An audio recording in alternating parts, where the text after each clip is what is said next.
នេះស្ពានព្រែកសំរោងណាបងប្អូនស្ពានព្រែកសំរោងហើយយើងឆ្លងស្ពានហ្នឹងទៅលើផ្លូវជាតិលេខ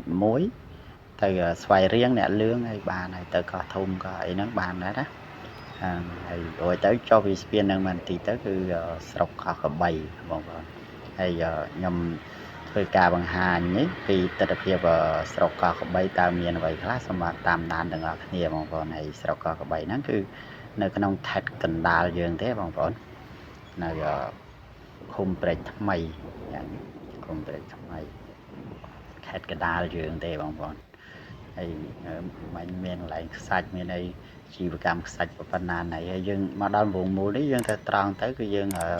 ឃ្លាយទៅអ្នកលឿងបានឆ្ពោះទៅផ្លូវជាតិលេខ1ប៉ុន្តែនេះខ្ញុំបកមកស្រុកកោះកបីបងប្អូននេះខ្ញុំចូលមកតាមផ្លូវក្នុងទៅមិនមែនថាផ្លូវមាត់ទន្លេទេមានផ្លូវវត្តទន្លេមួយទៀតអញ្ចឹងបងប្អូនតែខ្ញុំចូលផ្លូវក្រោយមួយយើងថតពីទស្សនភាពក្នុងភូមិអញ្ចឹងណាបងប្អូនហើយតាមដងផ្លូវគឺមើលទៅមានសម្បូរតែដើមមានទេបងប្អូននៅកាលឡើងពេញដើមអីជីវភាពអ្នកស្រុកហ្នឹងមើលទៅក៏ធូរធារច្រើនឥឡូវហ្នឹងបងប្អូនណាកាលពីមុនមកនេះរាវលបងដកលបងកាលពីមុនមកស្រុកហ្នឹងទឹកលិចទឹកអីក៏បាក់រស់នៅហើយតាមខ្ញុំឃើញដូចមានកន្លែងបោះដុំក៏មានអាជីវកម្មដូចថាលក្ខណៈធ្វើអាជីវកម្មក្រុមគ្រួសារអញ្ចឹងណាបងប្អូនហើយនៅក្នុងមានវិទ្យាល័យគេដាក់វិទ្យាល័យព្រែកថ្មីប៉ុន្តែនៅភូមិកោះកបីនឹងដែរនៅក្រោយវត្តកោះកបីនឹងតែម្ដងណាបងប្អូននេះវិទ្យាល័យនៅក្រោយវត្តកោះកបីបងប្អូនហើយវត្តមួយទៀតវត្តគុលតឹងសាលារៀននេះវិទ្យាល័យហងអនុវិទ្យាល័យផង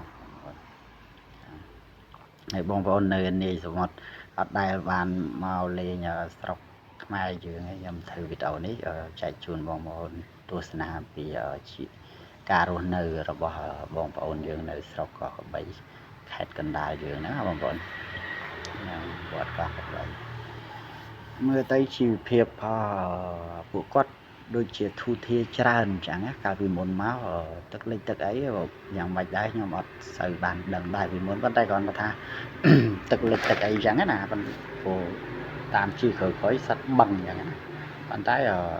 ខ្ញុំជិះមកធ្វើការថតវីដេអូនេះគឺលែងមានទឹកលិចលែងអីហើយឥឡូវហ្នឹងបងប្អូនហើយតាមផ្ទះនីមួយសម្បូរដោយមានសម្បូរខ្លាំងមែនតើណាបងប្អូនមានហើយផ្កាឡើងណែនដើមណាមានមណ្ឌលសុខភាពមានអីទៅនេះអានេះផ្សារនៅតាមភូមិកោះកបីហើយមានបែបសិប្បកម្មបែបអីមកធ្វើតុកទូធ្វើអីហើយនេះសិតថាធ្វើទូស្អាតណាម៉ាស៊ីនទំនើបម៉ាស៊ីនអីមានទាំងអស់ហ្នឹងគឺហើយការរកស៊ីក៏គាត់រៀងខ្លួនអញ្ចឹងទៅណាបងប្អូនយើងដឹងស្រាប់ណាស្រុកខ្មែរយើងមានប៉ុណ្ណឹងប្រកបមុខរបរដូចថារៀងខ្លួនអញ្ចឹងទៅលក់ដូរលក់អីចឹងទៅហើយភាគច្រើនគឺគាត់ដាំដំណាំផ្លែឈើហូបផ្លែហ្នឹងគឺសម្បូរតែម្ដងបងប្អូនចង់បានមានអីគឺកំងពីស្រុកកោះកបីមានរហូតមានអីផ្លែសាច់ដល់ខបងប្អូនហើយផ្កាម្លិះបងប្អូននេះចំការផ្កាម្លិះណាថ្លៃណាបងប្អូនផ្កាម្លិះនេះគឺ1គីឡូ40,000ណាបងប្អូនខ្ញុំបានសួរប៉ុន្តែគាត់ថាខ្ញុំទៅហ្នឹងគឺនេះហើយគឺគេលេងបេះហើយអានេះកន្លែងលក់កូនមានបងប្អូនកន្លែងលក់កូនមាននិយាយទៅមានគឺសាច់តែម្ដងបងប្អូនមានធំយើងក៏សាច់តែមានរហូតវិញគឺគាត់មិនសឹងតែអត់មានផងហើយមើលទស្សនភាពនៅក្នុងគឺជាជននៅហ្នឹងគឺភាគច្រើនធូរធារផ្ទះប៉ុណ្ណាណីបងប្អូនហើយក្នុងដីនីមួយហ្នឹងមិនបាច់ទេដំណាំមានសពអញ្ចឹងណាគឺថាប្រកបជីវកម្មដូចនិយាយទៅគឺប្រកបមុខរបរដោយការដាំដុះអញ្ចឹងណាបងប្អូនហើយនឹងមានលក់មានអីនេះមកហូបតាមផ្លូវយើងទេប៉ុន្តែគាត់លក់នៅមុខផ្ទះគាត់ទេបង